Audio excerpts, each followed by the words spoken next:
Hello, I'm Catherine Underhill Fitzpatrick, and I'm the author of Recorder of Deeds, Terror and Trauma, a Journalist's Life-Saving Choice on 9/11.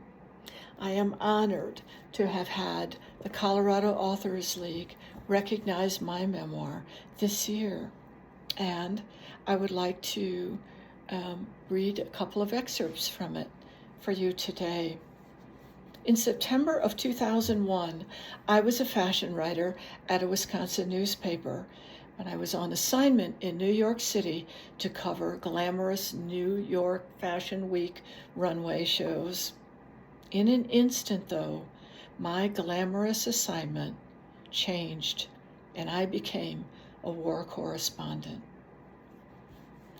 9:43 a.m., September 11th, 2001. Both towers are burning. With so few cars, taxis, and trucks on the streets, the city should be quiet as a church.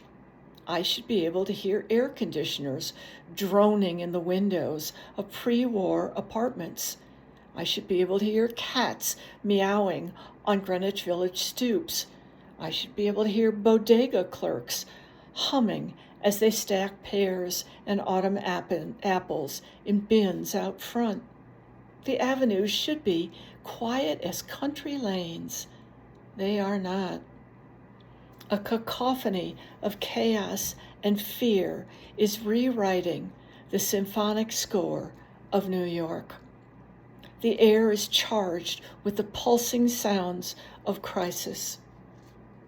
Fire engines broadcast long baritone blasts and deafening honks. Police sirens speed up and down the octaves. Ambulances wail distinctive two-note warnings reminiscent of London during the Blitz. Sirens ululate across the harbor to Lady Liberty, race the halls of Ellis Island, and meld with the foghorns of tour boats churning back to the piers. Peril rings incessantly in the ears of a city painfully aware it is under attack. And when the sirens finally fall silent, I fear the silence will fall fierce on the ears. 7 o'clock that night, September 11th, 2001. Most of the wailing sirens are silent now. Crews of would-be rescuers, either exhausted or injured, will work through the night at Ground Zero, and some of them, firefighters and paramedics, will have returned to their homes or their station houses, seeking what comfort they can find. Tourists are hunkering in their hotel rooms, trying to connect with loved ones back home, punching hotel telephone buttons, trying to get some room service from the hotels because they're too terrified to go out on the streets to find a restaurant meal, which, by the way, is nowhere to be had in this city on this night. From one end of the city that never sleeps to the other, bewildered parents are crawling into their beds with bewildered children, promising to keep the lights on all night. The last of the day's sunlight slices through the slender voids between buildings, gilding the upper city in gorgeousness, even as the light bores through the smoke, grit, and human misery at the foot of the island.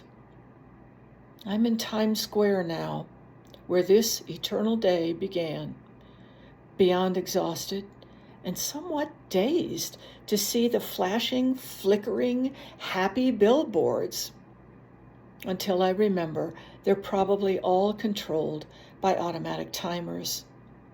At Broadway and 46th, I stop.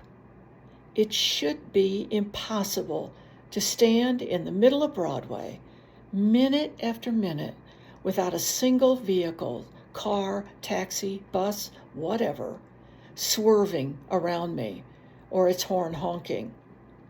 On a normal day, several 100,000 people pass through what's known as the Great White Way. Tourists in Velcro sneakers and fanny packs, snapping photos of the jumbotrons, waiting in line at the hot ticket box, forking over $12 cash money to sidewalk vendors for a sort of genuine cashmere pashmina. Tonight, though, the fevered crossroads of the world is eerily silent and all but deserted. I stand long minutes in the middle lanes of Broadway, utterly alone. Wait, is that music? No, it's birdsong.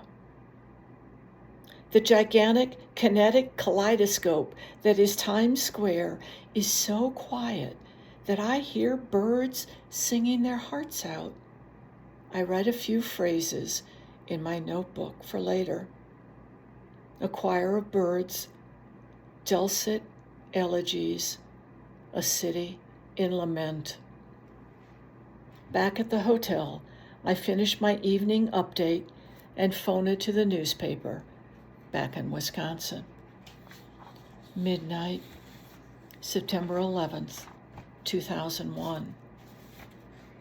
My thoughts keep returning to the moment the North Tower blasted its remains by the tonnage into the air, across the land, across the harbor, out onto everything on the water and land. Time and again, I replay that collapse. So much history under the dust this night. No, not dust, not debris either. The remains of what was and is no more. The remains of those who lived and died on a sunny September morning.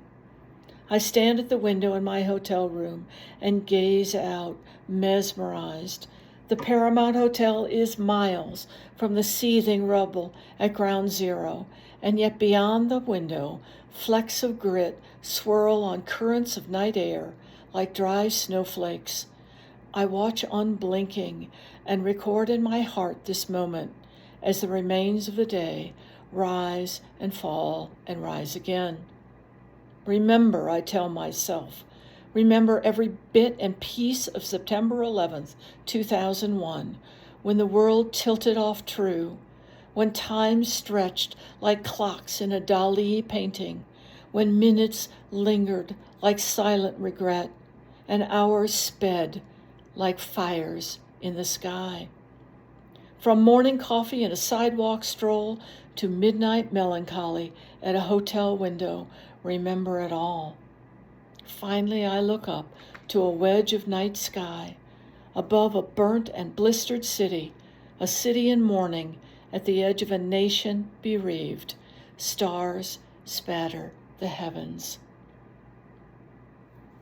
Recorder of Deeds is available through the Amazon and Barnes & Noble websites and from the book's publisher, Bedazzled Ink Publications. Thank you so much.